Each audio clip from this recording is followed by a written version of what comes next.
fat fo il tapo inga le tunu uli nei tula o le uli tala mo lau no futapo mai mo mo tala to mo te ena le fatonu se fale maliu le moni o morianga le mo ni vai ngā tupe le tau whaavalea te elo le wha amu e a fiele a wai o tangata Pasifika i suenga i tonga fitinga whaafo mai ta longa a vea ma anonu maisi o tangata e ona ina le kalapula kapia le San Diego Legion i Amerika whaafo mai am i le whalau te leino nei tala o le isi whaatonu se fale maliu sa modia i le leo na whaatino tute tino maali liu sa fale lo wasi le panua tanu e o ke lani zefo ta ia te ena le moni o morianga le whaamastonga whaatu malo e au kilani o le tamaro e lima sutu tau sanga sa avi e le whaatananga i tau fia e le whailoro nei ngoa mo le te minei i le asona nafi li puti ai whaamaumaungan whaamastonga o lo whailo ai o le tamaro sa ia mawale tu sa marasfuru wadu afe ta la i le tau whaavalea e tu la pono o tua i ai telu mai le luafi sefuru ma le lima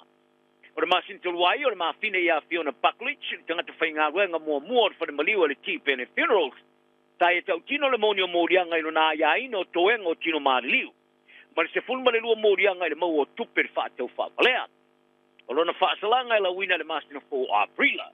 Ai o le tamalo moria sa tula ilu mo le tamata i whaamasino Judge Belinda Pidwell. O lona loia ia Panama le au anai. Ta i whaulu le te ena o le moni o mori, o le te ena o le moni. O morianga e whai e masui o le tamaloa.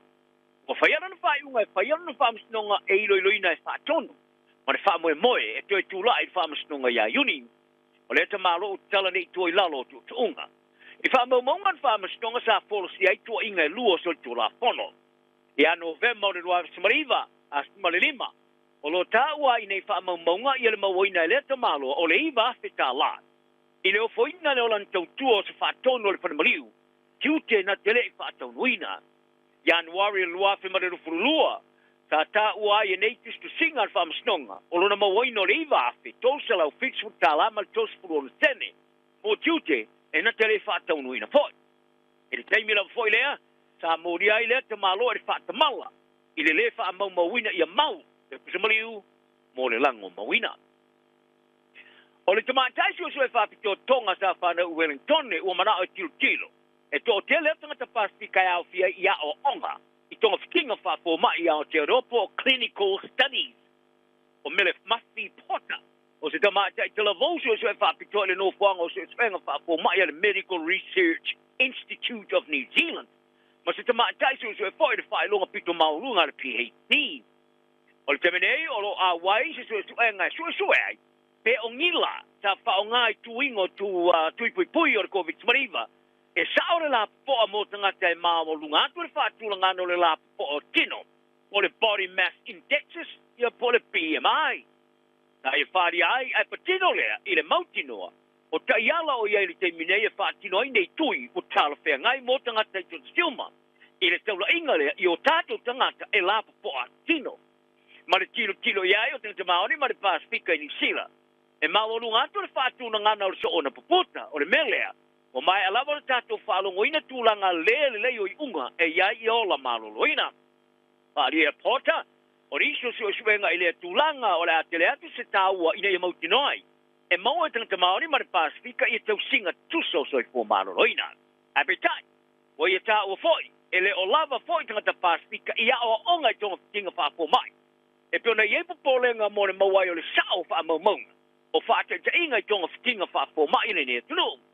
Pari e pota, a whaiele a waio tātou tangata Pasifika nei a o onga, e tātou te leilo foi pe whapepe o nā awhia o tātou tangata. Mai e tala no ai e tawala mai le mainga tangata Pasifika e pe o na tele ai le wha amu le tūlanga si o mea i pāti te inga i tūsu enga whaafo mai, ma o onga. Se tūlanga e wha ono sauma i tūlanga o tūmanga nuu, ai whapea fo i tari tonunga whātāpo inga. O le tamatai fo mai ma le whai whāsalarunga mō le television New Zealand. O solo ia nei lana le star whaafo mai, ma whātunuina. E nā te tōngi ele siria marselau whāspuru waruafe tā la. Te luailo na whāsalalau ino whaamtalanga awe te se. E winga re ko viki lunga o lana upenga whāsalalau le YouTube, le espuru valu miliona tingata sa mātamatai. E wilawa sa whaamatuina re whona whātonu o whātununga mo fo mai a le Health Practitioners Disciplinary Tribunal po le HPDT, ia Samantha Bailey, ia lana whai unga le tau sang tuluai. Ai o le unga le suenga le tau sanga ato i ana ngā yoinga fitu a whalau te leina, i le asona nafi. O Bailey o Kalei Stete, talua nei, sa abe ai ma se tastor to o wha, o whai whaastala launga le polokalame whaastolo le soi kua maroloina le television in Sila. Ua ilo ai o le the check up. Ai sa ia whaastala lauina ai ato video i lunga ona na lava hala whaastala lau le YouTube. O whaali ailo na manatu i tala tō i te ao ngā o tui pui pui. A o ia whisiringia po i ana o onga whāpō mai, mo sai nisi. I le tele o te video sa i whaalia. Sa i whaalau tele i naisa tu si whai tau, sa langolongo i ele tūsi eina, e pena sa tiru ai a wala sa whaawa wai e businessi. O ngā ruenga whāpō mai o na whapau i a whaamai de pisi. Ma o lātua maua ele whai tau piliona pa piliona o tā la, o pulo whiki, ma i ola o tangata.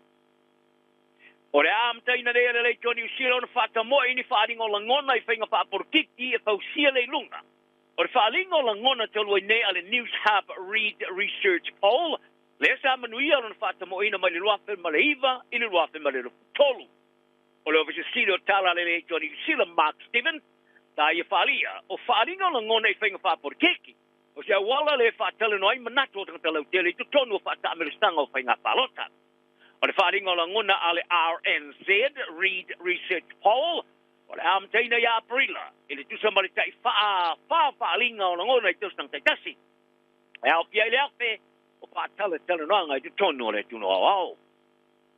E tō tolu e se kula ki o sai e mā kua mai ni whai tiongo ni whainga whaapao, mea por extortion. Tā la tō whaia i le supermarketi au kilani saute. O nei tua ingo ni tō mwhainga se kula ti, e whaasala ina tangata whaatau ini tupere tongi. E peona lātou whaalia o noni o loa sa lātou ngauia mari supermarket ar pack and save i Manukau. Sa liliane ina masina tulwai. Whaaria le li leo sa tinisinia o Savili Kevin Tianan. E toa lima i lātou sa awhia i lea whainga sa talano atu. O niri e toa lua i lusfu tolu mare lusfu iwa tausanga, mare Martinez mare iwa tausanga. O le atu tula i lumor whaamastong whaatu malo in Manukau, i le vai asolu mana. Sa longa, o le sui mo moro o Blacks ma nonu awa ia tu nei le kala po le San Diego Legion, le tamarastanga le Major League de America o se tasi, o i lato e ona ina le kalapu. O nonu e whaalua na maramalo le ipo le langi le lakapire o Blacks, o se tasi o tamata alo o ngāra tonu le leinei tua i le lakapipi do silo na maoe, i le tala anga o le lakapi. Sa ta alo mo le kala po le San Diego Legion, mai le luafe lus ulu, i le luafe mariru furfai, fai unga o lantale ni alo. Sa ia whaari ailo na whakataia i le lasio deisi stepu i le kalap. Le kalapu malana au tāpua i tele nau nausona amana i eina. Ua i ele te tununga o nonu i le ololo le lakapi Amerika. Ma ua i whawhiawhia ina i le whai o stona stao i ai i le lakapi i lunga o malae, ai po tua fo i o malae. O le risa ia whaavaina le kalapu i a Ryan Patterson, ua i te lia whiawhia le ngā yoinga i lona whaalia. O le te i ngā nonu o le a whaawawai o na whaatulanga tū masani. O le manu malo ai, o le au. Wa whaasala ina i le au o le Chiefs, i se sala tupe, talo ai le ai aina se tasi o lana vaenga o fomai. I le teipi whaatanga i ki te le polo i le pou. I le lato manu malo i le ai tasi le Blues Hamiltoni, i le whae ungo le rua vaeso o mavaen. Sa mata mata ina le lominga le Herald, i le ata o le ta longa mavai ai. Se tasi o le au whainga luenga le Chiefs, o i kiki e se ina le polo. Ina ua mai o na skoa i Mark Lea, i le tulimanu. I le tos fluiva minuto le tālonga. E rei overki kia Harry Plummer, o le Blues, i le pou, mai autaf o le malai. Ai o le suila ma fo i leo le maanga fo mai i le Chief. E iene maanga sa ia toi kiki e senga fo i le polo. Ina ua score le tamata alo le leina i tua le Blues, Corey Evans, i le 5 minuto le tālonga. E ulava i lea kiki e senga o le polo, e sa overlava le kiki le pou o Plummer. E se tau mawhainga tau pia le whaima tau pia le tālonga, o le au kiki polo i le tupalaka pi Pasifika. E ave iei le ons pur seko ne kiki ele polo e amata mai le teimi. E tau ia i le au folie se skoa e kiki ele polo i le pou. Pa pena fo i le kiki o sala. Ta wha mauni ai suiso upo le supalaka pi Pasifika, i le whaasala ino le Chiefs, i sta le tupe. Tau waile ai a fua i le polo. O le tamata i ovisa silo le neti polo a tonga sa alote se sipa.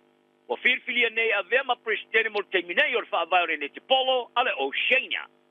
O le whaavai o le neti polo ale Oceania e fitu ala to sui awai ato toa whaitulangi. Samoa le kuki fiti New Zealand, Papua New Guinea, Tonga ma le Solomona. ai tolu na sui a wai lango e au fia Norfolk Islands ni we ma Vanuatu o sui tulanga nei ia wai ni kiti wata o ke rau le presidente mo ne te powo ofiti o maliu o fai pelenga wa fia de por kalame o talonga lo Olimpeka i Los Angeles ya Amerika i rua maru forvalu i rua mai de palo ta o tasi mar komiti fa va malo lo Olimpeka fa muta li e sanga o le mauton e tu sai ma le lumana i o le talonga lo Olimpeka o le masir toluai sa a veri fatananga ar komiti fa va malo lo Olimpeka i se ai inga mo le teiminei e amana i ai le fa la tongo fai pelenga le rolangi le World Boxing i se stepi tele luma i le AFI o le fusuanga i le Olimpeka i le LA. O le fai unga o nei, o mautino ai le fa awa wai peo le awai o fai pelenga i le Olimpeka. O se fai unga sa whakite iai le presidente o le komiti fa avao malo le Olimpeka, ia Thomas Park, leo le awhase este. Ta le fa au fina le komiti fa avao malo le Olimpeka i le fusuanga i le uruai porokalame o ta alonga le Olimpeka i Los Angeles, o le rua whamaru furvalu, e pe ona tapa ai nai fa vai o fai pelenga ao e fa vai se tino fo fai pelenga di kolope tas e su ia e fa la tongo fai pelenga ale IPF tala na ne yas mo o tanga umar fa maoni mo ni ele so i fuia